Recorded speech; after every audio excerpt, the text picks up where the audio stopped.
know this: we will not forgive. We will not forget. We will hunt you down and make you pay. President Biden there vowing to hunt down those responsible for today's deadly attack on U.S. service members, the deadliest such attack in a decade. Good evening. Welcome to the Donlon Report on this historic day. We knew it was possible. In fact, the U.S. had just warned that it was not only possible, but imminent. And tonight it has happened. A suicide attack at the main gate into the Kabul airport. 2 explosions. And according to Reuters, this number just updated moments ago, 13 U.S. service members killed, along with at least 60 Afghans and civilians. The images coming out of Afghanistan tonight are just horrible. Many of them we can't show, certainly without blurring. So we'll take this opportunity to just warn you. We've done our best, but a lot of the video you will see tonight is disturbing. President Biden speaking about an hour ago, warning that more attacks could come, but so could U.S. retaliation on America's terms. We will not be deterred by terrorists. We will respond with force and precision at our time, at the place we choose, in the moment of our choosing. A threat and a promise on the way out, along with a parting word. Ladies and gentlemen, the president said it was time to end the 20-year war. And that's where we start tonight with Congressman Mike Bost, Republican of Illinois and a Marine veteran as well. Congressman, we appreciate the time. The president had said we would respond if something like this happened, swiftly and forcefully. 13 of our service members are now dead. What do you think we should do next? I think that we should, first off, make sure that we do respond. But we can't just do that. We've got to make sure that we get all of our Americans out of Afghanistan. And if that means extending the deadline, extend the deadline. I know that both Republicans and Democrats believe that that's what we should do. Not only that, we all agree that this was the worst handled evacuation or drawdown that you could ever imagine. There's a process that's in place that every Marine private knows how to do. And for whatever reason, we as members have had hearings with the generals, and they all say that there was different advice given and the president chose not to do that. And because of that, now we were subject to these attacks today. The most vicious attacks we've had in over 10 years. 10 years, and it is the third worst amount of killing that have occurred since 20 years of this fight. This is not the way to do this. It is the worst handled situation. What was one of the options, Congressman, that you heard that was offered that you think would have been a better way to go? Hold on to Bagram Air Base.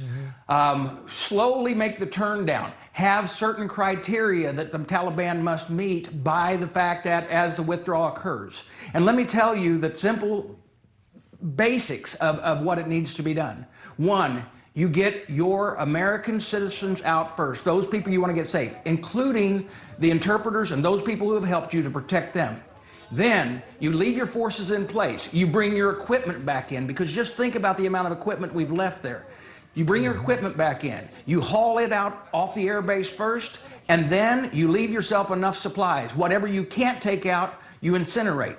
Then you take and roll out with your last troops with heavy air support. That is just commonplace on you're going to do a withdrawal down. Regardless of whether you thought we should stay in country or not stay in country, that is the way it should be done. Now the problem is we've ruined our relationship with our allies. We are the laughingstock of our enemies. And we are now trying desperately to still get American citizens out and those who have supported us there on the ground. You don't think the attack today should alter the deadline, Congressman? I do believe it should alter the deadline. I believe that we should make sure we stay, but we should make sure, first off, the most important thing is we put our troops to guard that outer perimeter. Why in the world would we put terrorists to keep us away from terrorists? That makes no sense to so many members of Congress, Republican and Democrat alike, especially those veterans who have served in that country and understand what they're dealing with. Congressman, the Marines run deep in your family with 13 service members killed today. You served, your son, your grandson, you turn on the TV or however you get this word today that 13 service members are dead. What was your reaction? You can't describe, because now let me tell you, they've done a great job. Our Marines and all of our military personnel are doing a great job over there, and we want to thank them for their service. But I'm going to tell you, the scariest day in my life was not something I did as a Marine, because remember, I was a peacetime Marine, but the day I watched my son head over into a war zone. The parents, the spouses, the children, their biggest fear is to have that military personnel come up to their door with the news that their mother, their father, their son, their daughter is not coming home. It hurts. It hurts so bad, because this was so not necessary. This could have been handled in a much, much better way. And we could have been at a more secure air base and be using our own personnel to do the drawdown. Congressman Mike Bost, thank you so much for joining us. Marine veteran, Republican of Illinois. We appreciate you. Thanks for having me. You bet. Let's go to Hal Kemp now, frequent guest on our broadcast here, and another veteran Marine Corps intelligence officer. Hal, let's pick up on that if we could, because I know this has been an emotional day for you as well. Let's listen to a clip from the president, and we'll get your comments after.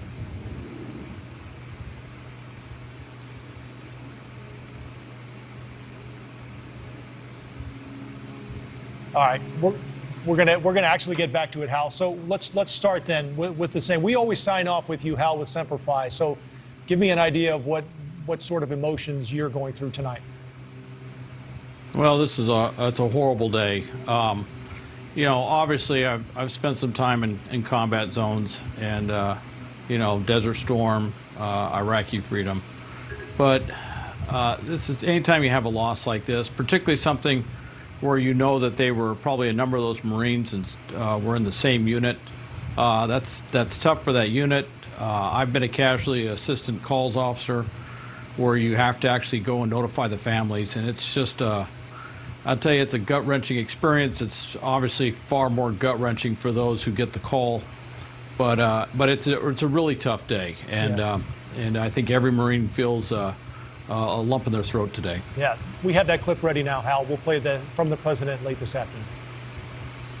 They're a part of the bravest, most capable, the most selfless military on the face of the earth. And they're part of simply what I call the backbone of America. They're the spine of America, the best the country has to offer. The lives we lost today were lives given in the service of liberty, the service of security, the service of others. Hal, I think the thing that stood out to me today from the Pentagon briefing was the fact that these Marines were literally, I guess you could say, sitting ducks. I mean, they were out in the open doing probably one of the most dangerous jobs on that Kabul airfield right now. They are literally going hands-on with these people coming through to search them and to go through security, hoping that they had been checked at an earlier Taliban checkpoint. Knowing what you know they were doing there, what more does it say about their mission there and how difficult it is? Well, it's a very dangerous job. I mean, they are at the literally that is the front line, and of course one of the favorite tactics of ISIS, of Al Qaeda, and others is the suicide bomber. You know, the VBIED, if you will, where they wear a vest and they sneak through a crowd.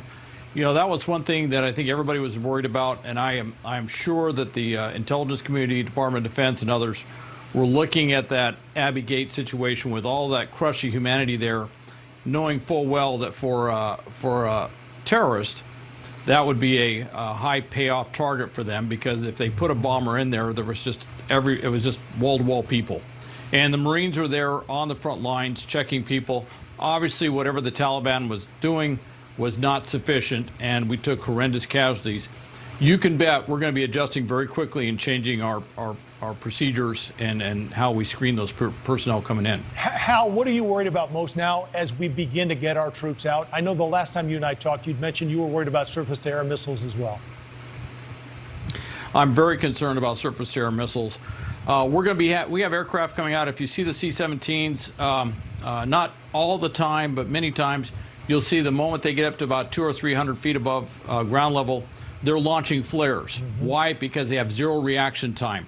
If someone was to shoot a surface air missile, what we call man-PAD, man portable air defense system, fired at them at that distance, at that range, the plane has no reaction time. So what they're doing is a mitigated measure that if a missile gets shot, it would hopefully, the thermal tracker would go off on the flares. But it's a very dangerous, tenuous situation. You know, this is one of the horrific situations. Obviously, the other horrific situation is one of those planes gets hit by a surface air missile and brought down. And you saw we had one plane go out of there that may have had 800 people on it, just crammed with Afghan refugees. So you can imagine what that would be like.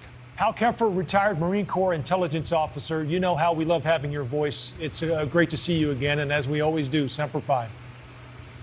Semper Fi, hoorah.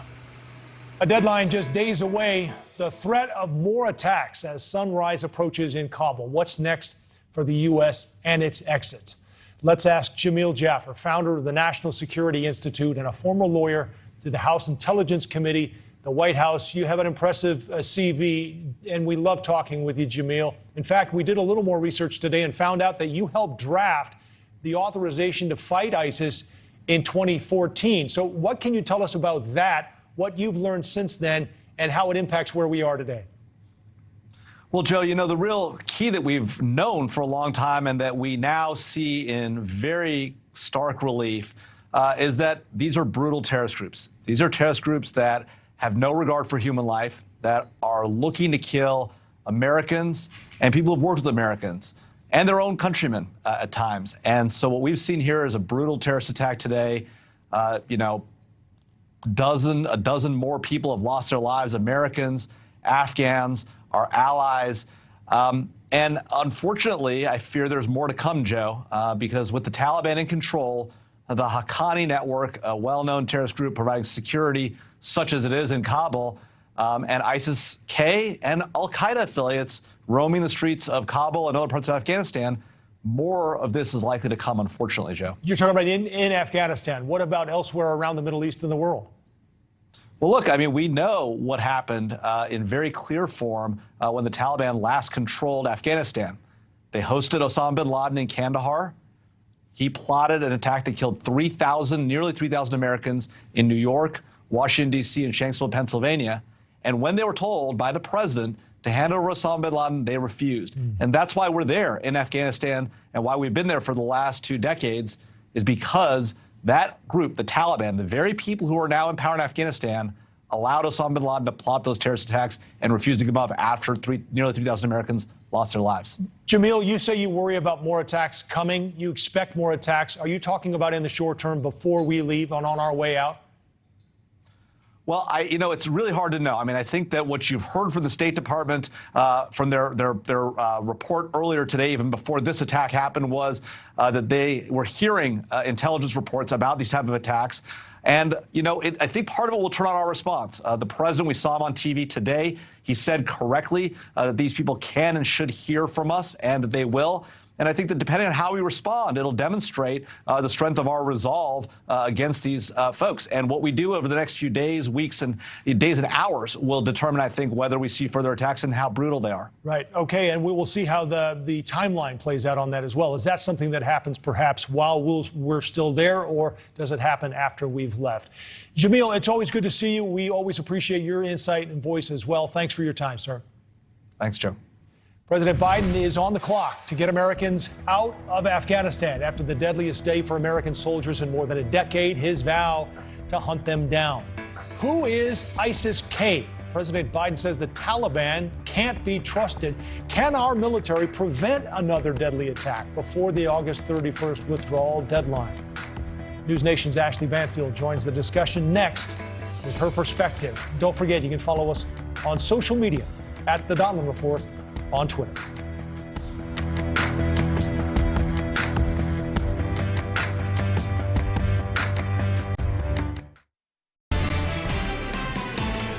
What we're seeing in Kabul today is only the beginning of what will be, I think, a series of terrorist attacks that will inflict tremendous human suffering on the Afghans initially, as you're alluding to, then to others in the region. Retired Lieutenant General H.R. McMaster there speaking on the tragic attacks in Kabul today. The Pentagon says those attacks were carried out by ISIS-K, and it expects, as you heard there, more attacks to come. But what exactly and who exactly is ISIS-K? Let's welcome in the newest member of NewsNation's team, Evan Lambert. He's on the ground for us in Washington with more. Evan? Joe, thank you. General McMaster and experts on the region say that ISIS-K is an offshoot of ISIS, which controlled large areas in Iraq and Syria several years ago. The K, it stands for Khorasan, named after the ISIS affiliates in Pakistan and Afghanistan. And they have really been a threat in Afghanistan for several years now, carrying out attacks before today. One as recently as May, a car bombing on a school for girls in Kabul. In that attack, 68 people died, and they have feuded with the Taliban, and these two groups are considered bitter enemies. ISIS-K considering the Taliban not devout enough. Joe? Evan, what did you hear from the general about this ISIS-K group's ability to carry out attacks in the U.S.? So General McMaster says that is not a capability that they have right now. Right now, that threat is largely contained to Afghanistan and possibly those neighboring countries there. But obviously, Americans and Afghan civilians, we know that they are still trying to get out. And officials say that that group remains a threat to anyone there now. Back to you. NewsNation's Evan Lambert, thank you very much. Let's turn now to someone who reported extensively in Afghanistan, our own Ashley Banfield, host of Banfield, here on NewsNation. Ashley, these images today were just heartbreaking. You could hear the moans and groans in the newsroom as some of this came through. Let's sort of get the lay of the land from you there, if we can. Talk about where this happened, the Abbey Gate. Sure. I mean, it's sort of like you have to get a geographic feel for the airport in the middle of this extraordinarily busy place, Kabul, right? So if you were to take sort of a flying saucer and tilt it on its angle a little bit, head all the way down to the southeast corner, and that's where you'll find the Abbey Gate. And it is very, very close to something called the Baron Hotel. It's sort of like an airport hotel. You may hear that and think, I've heard that name before. And it's because the Baron Hotel was where the rescue happened last week with those two Chinook helicopters that literally lifted out of the airport and dropped down a few hundred meters over. You can see that down low, Abbey Gate and Baron Hotel. Right. So they lifted out of that airport and came down to the Baron Hotel and got 169 plus evacuees rescued and inside the airport. Keep that graphic up, if you will, because I want to cut that right in half. Like, just take a diagonal line right through the middle of that big gray zone that is the airport. Everything on the north is the military side. Everything on the south is the civilian side. But for all intents and purposes, so much of it is operating as a one place. And you can see up there, the top part is the North Gate. Then there's the East Gate, not far from the Abbey Gate. These are all places where there are these operations going on to try to get people through these gates. And because there are such throngs at these gates, Joe, they often close them to disperse those who are desperately trying to crush through. And that's why you'll hear a lot of the Afghans who've told me, specifically with our intelligence on the ground, we wait and we wait and we wait, 5, 6, 10, 12, 14 hours, and then the gate closes and we're forced to run. So the people who were bombed today were specifically at that Abbey Gate and at the Baron Hotel, which is a secure location as well. Ashley, we've heard a lot today about the use of Bagram or not using Bagram. You heard Congressman Bost talk about it at the beginning of the program here, and then you heard the president mention it as well, saying that there was not much value add in his words. Maybe give us a description of how far away it is and why it wasn't used. Sure. So Bagram, I was one of the first people at Bagram, believe it or not, after the Taliban fell, and it was filled with mines everywhere. So we picked apart that place and built it into a city. See that 36-mile trip you have to take from Kabul up to the northeast? That would be a pretty harrowing journey for anybody who would want to go through Taliban-controlled territory out of Kabul to make it to that airport, let's just say. We can't even make it to an airport in the city of Kabul. And the reason that Bagram, according to this administration, was abandoned, was what are we going to do? We're going to keep both of these bases open, the Kabul airport/military base and Bagram. We have to pick one. And we see that maybe the rescues will be easier if they're in the city rather than funneling everybody on that busy throughway, 45 minutes to an hour northeast to Bagram. Ashley, what's the latest on your interpreter's family? I know this has been a big topic on your program.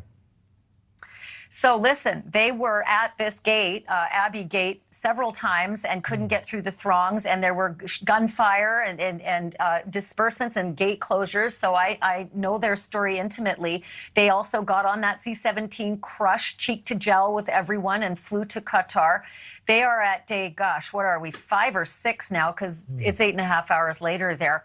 And they are stuck. And we actually heard one of the references by the commander of CENTCOM today about those who are in progress of evacuation. And there's one of his daughters right now who is in that, and there's his son, who are in that crush right now, right? So there is a mass amount of humanity in Qatar who are at army bases there. I say plural because they have been moved from the terrible one in the beating 100-degree sun to an enclosure. But now it's the State Department disaster. Nobody seems to hear anything about what's going to happen to them next. They line up for 4 hours for food.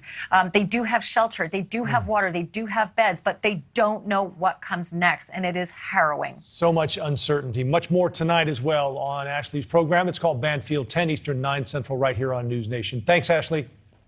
You bet, Joe. Despite the tragic attack on American troops, President Biden defending his decision to leave Afghanistan. It's time to go. We'll continue the conversation just ahead.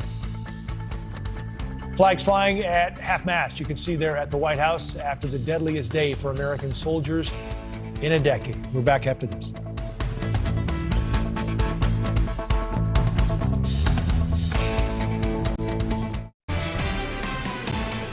What America says matters. What we say we're going to do in the context in which we say we're going to do it, that we do it, unless something exceptional changes. That was President Biden again speaking this afternoon, defending his decision to keep America's troops in Afghanistan, despite the ongoing danger amid multiple explosions. The deadline, of course, looming. Joining me now in studio, Democratic strategist Rochelle Richie. It's great to have you with us, Rochelle. A lot of Democrats have been critical of the president and his handling of this exit. Are you one of them? Yeah, I am. But I think one of the things that is really important here is that when we talk about going to war, we cannot look at it as Democrats or Republicans going to war. We go to war as a nation. And unfortunately, what's happening is because we've already been so very much divided from the last administration, now we're even more divided over this issue. And I just think that we have to look at this and say there were multiple presidents and administrations that were at fault when it comes to this. The fact that you can look at the February 2020 peace deal. That resulted in 5,000 Taliban prisoners being released. You can look at what Biden decided to do pretty much Monday, it seems like. So everyone has their hands, the blood on their hands when it comes to this. But I think that right now is not the time for us to stay as divided as we seem to be right now. The president did bring up the previous administration. Let's play one of those clips and we'll talk about it after. Sure.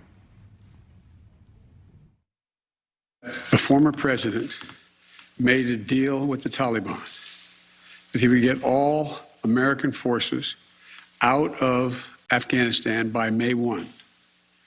In return, the commitment was made, and that was a year before. In return, he was given a commitment that the Taliban would continue to attack others, but would not attack any American forces. The reason why there were no attacks on Americans, as you said, from the date until I came into office, was because the commitment was made by President Trump. I will be out by May 1st. In the meantime, you agree not to attack any Americans. That was the deal. That's why no American was attacked.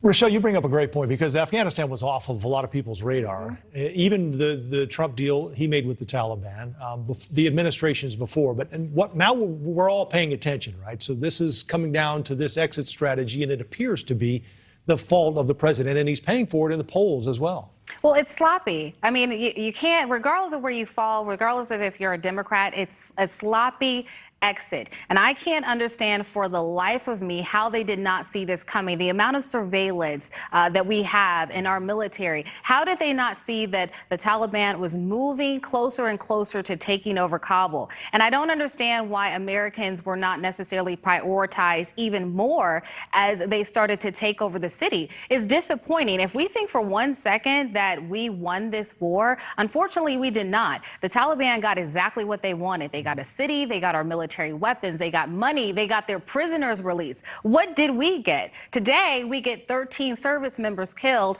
The Afghan people have innocent civilians dead in the street, and no one even knows the vetting process of what's happening for the people that are pretty much being kind of, taken to all sorts of parts of the country right now. We just have a couple seconds left, Rochelle. How does he recover from this? If it's a cleaner exit on the end of this, does that help? I don't know. I was hoping that it wouldn't lead to the casualties that we've seen, but it's really going to impact the Democrats in the midterms. It's really at this point not even about Biden. It's really about those members of Congress that are going to be hoping to be reelected. All right. Rochelle Richie, again, it's great to have you with us in studio. Thanks for the time. Thank you. Let's continue the conversation now. Fred Fleitz, President and CEO, Center for Security Policy. Fred, last time you and I talked, you were critical of the president for taking the consensus view of his military advisors. Where do you think this plan went south? I might add, it wasn't the consensus view, but I don't want to argue that again. I give the president credit. Well, I want to say I give the president credit today for his expression of sympathy for the families of these soldiers who died today. And you could see on his face, he was just heartbroken over what happened. Mm-hmm. And I agree with your previous guest. You know, there is a time we need to get politics out of it. He was exactly right. But what worried me today is that we had a president talking about our partner in Afghanistan is the Taliban. We're relying on them for security at the airport. We're relying on them to somehow get Americans stranded in Afghanistan out of the country after we leave. Mm-hmm. The Taliban is a terrorist organization.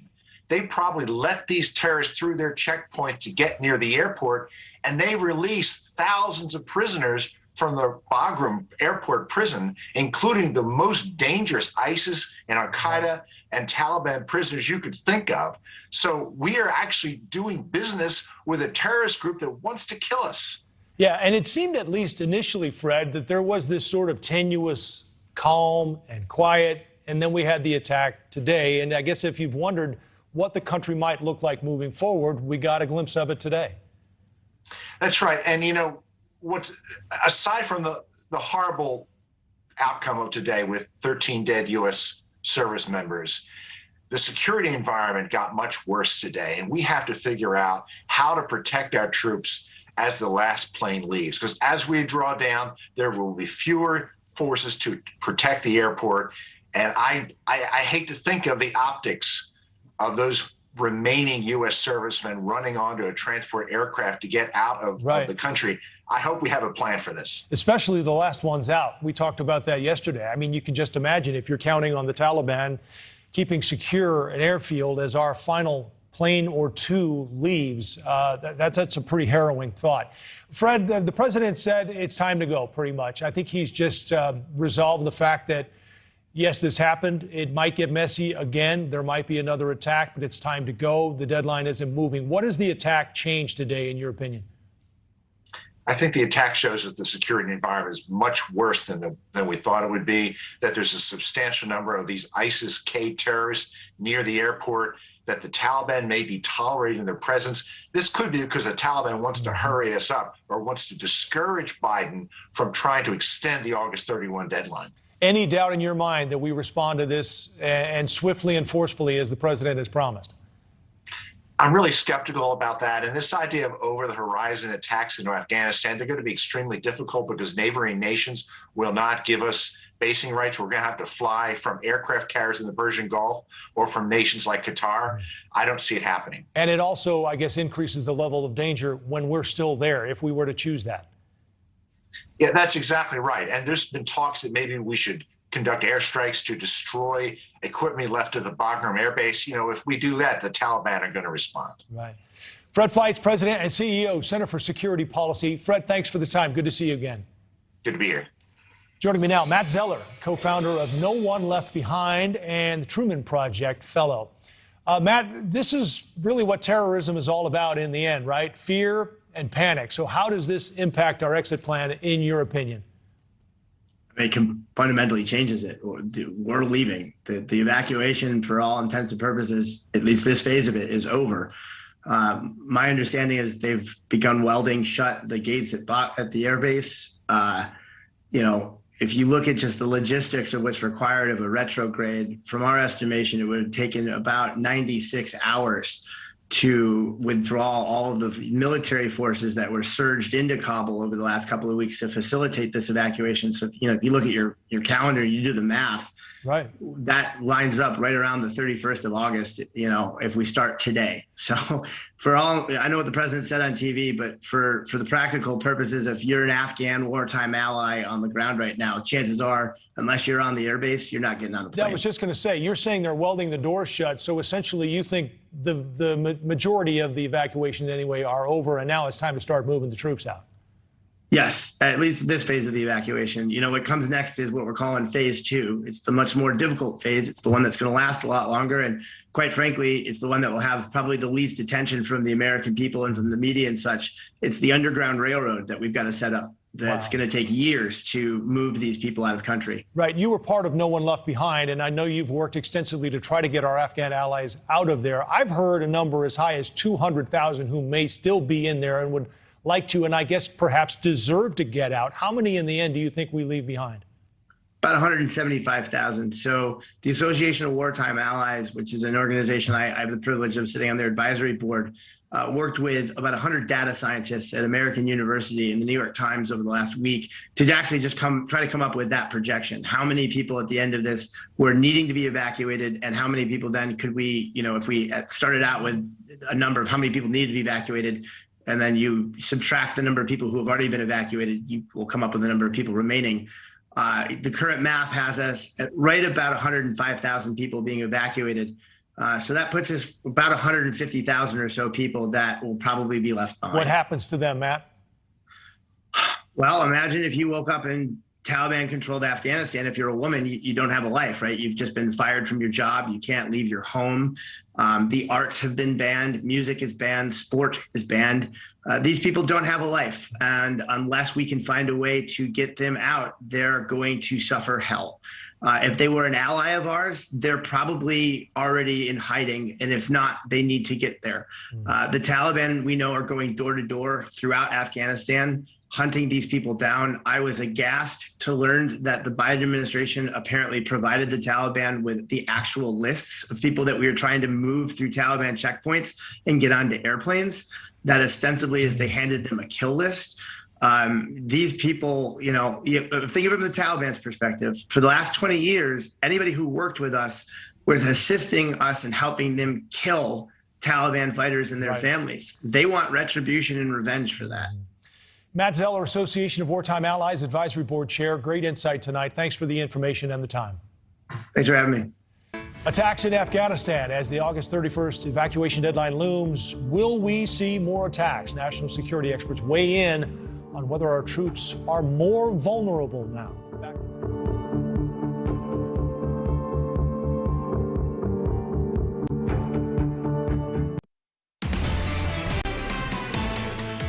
Well, it was a devastating day for America in Afghanistan, the deadliest day for our military in a decade. And as the countdown continues to get the last of our Americans out, can we expect more attacks from ISIS or other terrorist groups in the days ahead? Let's bring in now two people with experience fighting and outsmarting insurgents. Don Bramer was an intelligence officer and interrogator for the Navy in Iraq, and Chris Burgess spent more than 30 years in the CIA and is an expert on national security. Gentlemen, great to have you both. Don, let's start with you and get your assessment, basically, of where we stand tonight. You've had a lot to digest. Well, good evening, Joe. It has been a very heinous day for America and for our service members. As you said, this is the worst attack in over a decade. What I take away from this moving forward is the key thing is that those suicide bombers had to get past Taliban checkpoints to get in. And so we're working with a terrorist group, and we have to understand that for decades, the Taliban has been in the business of terror, to a point where they were on al-Qaeda's payroll. So we have to remain vigilant. We have to be very diligent as we move forward the next few days as this deadline approaches. Chris, what is the attack that ISIS had perpetrated? What does this achieve for them today? Well, right now, what it did is it set down a marker and heightened the level of caution that's going to have to be exercised. And essentially, it's going to continue to constipate the process, because now you have additional level of insecurity that's been put in place, where we've gone from the theoretical to the practical. Yes, they attacked, and probably they will attack again. Don, are you surprised that we continue to count on the Taliban as we do? I mean, you mentioned that in your first answer there about getting past the Taliban checkpoint. We've relied on them in many ways, and we continue to rely on them even after this attack today, and continue to communicate with them. Well, I feel you have to communicate, but I think we're putting too much trust in the words they say. We have to remember that they are inherently a terrorist organization, and they have one goal, and that is to rid Afghanistan of the Americans, the United States, and ultimately that's what they're going to do. And I think at this point, they will take whatever steps necessary to have us removed from that land. And, while they may be enemies with ISIS this week, they still have been a haven for jihadists and foreign fighters for years, and continue to do so. So trusting the Taliban should be certainly heed with caution. Chris, it sounds like we had great intel on this attack today. I mean, we had the U.S. saying that this thing was not only possible, but it was imminent. Do you think there'll be another attack before the deadline? And do we still have the intel in place to at least predict it and possibly stop it? Whether or not we have the intel in place, I have no visibility into, but I will assume, based on my knowledge, that our officers are working diligently to give a heads up, like they did in this case, should the networks that they're looking at sprout to life. One thing you need to keep in mind is that the person in charge of Kabul security is Khalil Haqqan. He was the one who partnered with ISIS-K up there in the Nangarhar province along the lines with Pakistan. So we're dealing with the devil here, but we don't have a choice. He's our dance partner. Yeah, that's where we are, pretty much. Don, what are more? Tell me about the dynamics here, because you guys have both touched on this now, between the Taliban and ISIS. They're enemies, but we had H.R. McMaster on our broadcast say essentially they're the same. And as Chris just said, they were sort of taking sides with the Taliban because that's who we are there with, I guess. But how does this dynamic work? The enemy of my enemy is my friend, right? Absolutely, Joe. And they are the lesser of two evils in this case. But moving forward, they have the same outcome in mind. And I think that, for those suicide bombers to get past those checkpoints, it is hard for me to fathom that someone from the Taliban was not aware of what was going on and just happened to look the other way. And I think that this is a way to make us realize that we have to meet that deadline, or that we should meet that deadline. And it was a way to send a clear message to the president. You agree with that, Chris? I mean, do you think there was some element from the Taliban there to just sort of say, okay, sure, we're going to close our eyes and let this happen? I think we're giving the Taliban too much credit for having effective command and control over their own people. I think they have weak command and control, and thus being able to infiltrate through the Taliban checkpoints, I don't think was a great feat. Don, I was a little surprised, and I hate to say it, but that this hadn't happened earlier. I mean, it just seemed like we were so out in the open, and I didn't really realize how much out in the open those Marines were until you heard from the general there today talking about how they were doing inspections and actually literally searching people coming through. But what would you say about that? Well, clearly, I mean, if you look at the videos and the pictures from on the ground, I mean, these are Marines and soldiers on the ground. They're putting themselves on the line every time they come outside that wire. And not only do I think that it was imminent, it was almost inevitable. Right. And as you say, I was this should probably, as bad as you hate to admit, it's a wonder that it didn't happen sooner. And I feel that we could and may likely see another incident again. Chris, talk about what this means moving forward as far as planned attacks, not just in the Middle East, but possibly here in the U.S. What's the long play here? Well, if we're talking about ISIS-K, I think it's negligible. They have the ability to perform in theater, but they don't have the ability to, at this current moment, to reach out to our homeland. That doesn't say there aren't other terrorist groups that are looking at the United States. And, as our own FBI says, our biggest terrorist threat in the United States is domestic terrorism. Right. 30 seconds, Don. What do you see, your assessment ahead for Afghanistan after we leave? I think Afghanistan will regress horribly. I'm saddened by the future for not only their women, but their children. All of the success that they have made in their own lives over the past 2 decades with education and careers, I think will sadly go back into the dark ages. Chris, your 30-second assessment of what's ahead? I see I see Afghanistan going back to the tribal divisions that have been there for centuries. They're going to have a disoriented government. The Taliban, as your other guest just said, are going to remove the rights of the women. There's going to be conflict with the Northern Alliance. And then it will be Afghanistan as it was for the last 100 years. Right. Great insight. Don Bramer and Chris Burgess, national intelligence experts. Thanks for your insight and your time tonight. Appreciate it. Thank you for having me. As America's longest war comes to a catastrophic end, let's not forget the troops still on the ground fighting to keep Afghans and Americans alike safe. Congressman's message to our troops coming up.